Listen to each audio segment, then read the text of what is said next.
So we're going to take advantage of one of the last warm days that we have, and we are going to be underneath the Jetta today, installing a fresh oil pump. We built the motor probably like 40,000 miles ago, and I should have done an oil pump at that point, but I did not. Just putting it under a lot more stress. I want to make sure the motor lasts, and I just want to keep the car going strong. So we are going to put a fresh one in today, and should be good. So let's do it. So first things first, we need to drain the oil from the car. We're going to get oil pan, rubber mallet, and a 17mm wrench. Then we'll come underneath the car, get the drain plug out, let the oil drain for a while, and then we will remove the turbo drain line right there on the back. It's coming out slow because I haven't done the cap on the valve cover. Haven't removed that, so it's kind of just slowly working its way out. But as you guys can see, the turbo cooks oil. This oil is only a month old, and it already looks like that. It's one thing that I noticed since putting the turbo on the car. It just cooks oil. Yeah.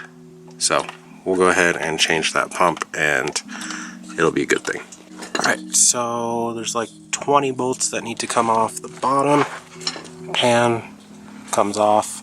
We've got 3 bolts that connect it to the transmission as well. So there is my lightweight flywheel. We've got Eagle rods, JE pistons. Everything is super tight. Everything looks super clean. Good to see. Everything is good. There are no weird spots on the pistons. Everything looks really clean in there. Rod looks clean from top to bottom. We are chilling. Built motor is still holding up. No spun bearings. Engine is a little bit ticky, makes some noise, but everything looks tight and is in good working order. So we're gonna go ahead and put this thing back together. We've got the new oil pump in, and everything is looking good. Pistons look really clean on the bottom. It's because I did keep the oil squirters.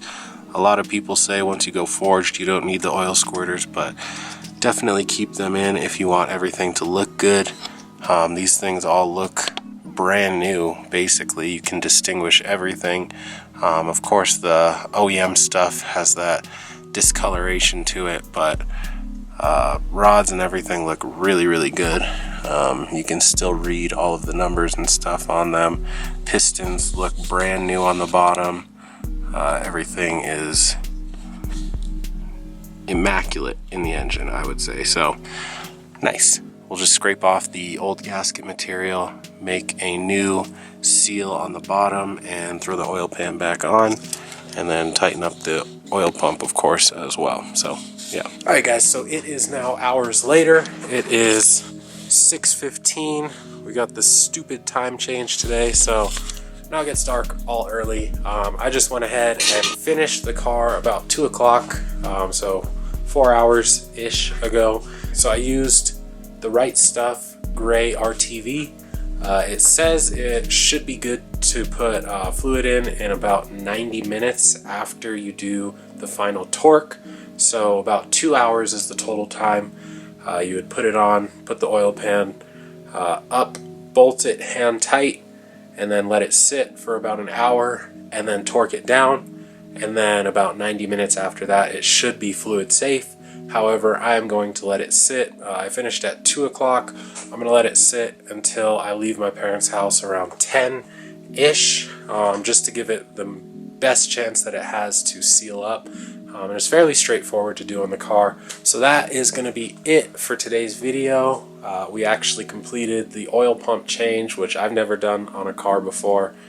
Fairly straightforward, and yeah, I would do it again if I needed to. It's not that hard of a job, and it took me hour and a half, 2 hours maybe, just because I was taking my time. But overall, not a hard job. You guys could do it on your own. Yeah, so anyway, make sure to like the video, comment, subscribe, and we will see you on the next one.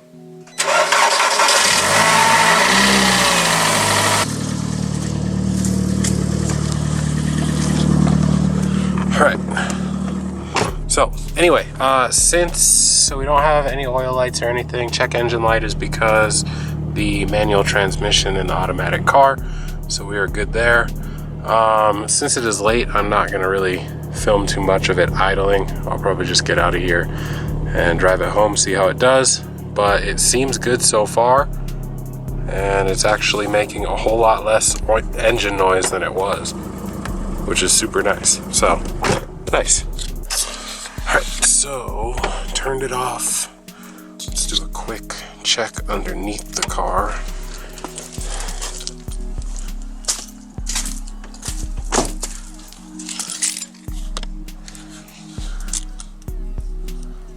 Nope. No leaks. I think we're chilling, guys. We'll have to let it go through like a full heat cycle before it'll present any leaks, but for now we are good. So anyway, I think that is going to be it. Successful oil pump change.